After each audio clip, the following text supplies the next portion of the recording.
Hello বন্ধুরা, কেমন আছো তোমরা? আর আজকে শফিকের ব্যাপারেই কথা বলতে চলেছি। আর শফিক কি বলতে চাচ্ছে সেটাও দেখো, যে পল্লিগ্রাম টিভির উপরে শফিক নিজের মুখ দিয়ে বলবে যে শফিকের কি প্রবলেম হয়েছে আর শফিককে কেন বের করে দিয়েছে, সেটা তোমরা দেখতে থাকো। ভিডিওটা যদি ভালো লাগে অবশ্যই লাইক করো। আর যারা যারা নতুন আছে আমার চ্যানেলে, সাবস্ক্রাইবটা জলদি করে নাও। আর কমেন্টে তোমরা জানাও যে শফিকের বড় ভিডিও লাগবে কিনা, কমেন্টে অবশ্যই জানাবে।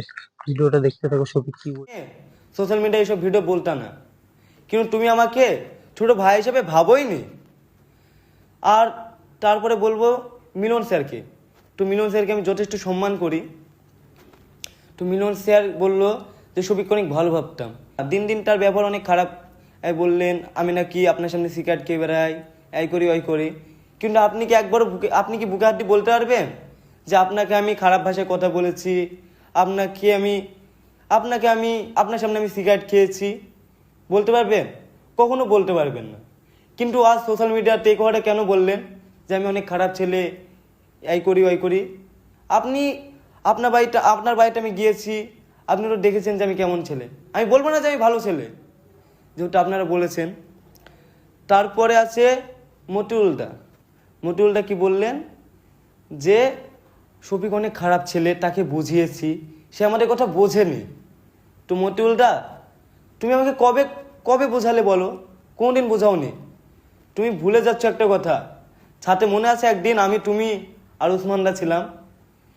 আমি তো ফোনের স্ক্রিন আর তোমরা ব্যাটারি। কি বললাম? হ্যাঁ, কি বলেছিলাম? তোমরা ব্যাটারি, কেউ কেউ এই ওই বলেছিলাম। আমি ভিডিওটা দেখলাম। তো যখন আসলে তুমি আমাকে কখনো বোঝাওনি।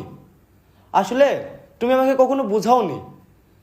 তুমি আমাকে যেসব কথা বলেছিলা সেই সব কথা রেকর্ডিং কিন্তু আমার ফোনে আছে। আমি পারলে কিন্তু এখন শোনাতে পারি তোমার সব কথা। সাথে মনে আছে কি, তোমার কথা মনে পড়ছে যে তুমি আমাকে কি বলেছিলা সাথে? সেই রেকর্ডিংটা কিন্তু আমার ফোনে আছে। সেই রেকর্ডিংটা আমি আমার মালিককেও শোনাইনি, কারণ আমি তোমাদেরকে অনেক সম্মান করি, অনেক ভালোবাসি। আমি যেদিন পল্লিগ্রাম টিভি থেকে বেরিয়ে এসেছি, সেদিনও আমি পারতাম পল্লিগ্রাম টিভিকে নিয়ে খারাপ খারাপ ভিডিও করতে, পল্লিগ্রাম টিভিকে গালাগালি করতে। পল্লিগ্রাম টিভি আমাকে নিজে ইচ্ছে বের করে দিয়েছে, বলতে পারতাম, কিন্তু বলিনি, কারণ আমি নিজে পল্লিগ্রাম টিভি থেকে বেরিয়ে এসেছি। আর তুমি বললে আমাকে বুঝিয়েছো, তুমি আমাকে জীবনেও বোঝাওনি। আমি এখন যদি মন চাই রেকর্ডিংটা আমি এখন পাবলিকের সামনে নাচতে পারবো, কিন্তু নাচবো না, কারণ আমি চাইনি তোমাদের ক্ষতি হোক। আমি চাইনি তোমাদের ক্ষতি হোক।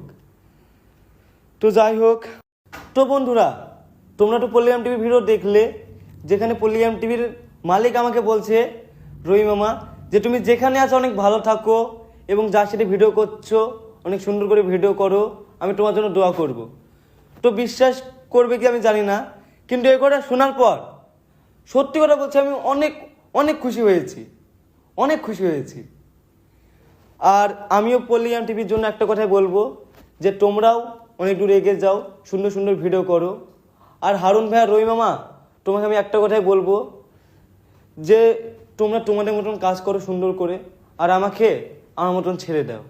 কিন্তু আমি একটা জিনিস বুঝতে পারছি না, আমি চ্যানেল খুললে আমার চ্যানেলে কে স্ট্রাইক মারছে? কে স্ট্রাইক মারছে আমার চ্যানেলে? আমি এখনো কিন্তু বুঝতে পারছি না, এবং বুঝতে পারলেও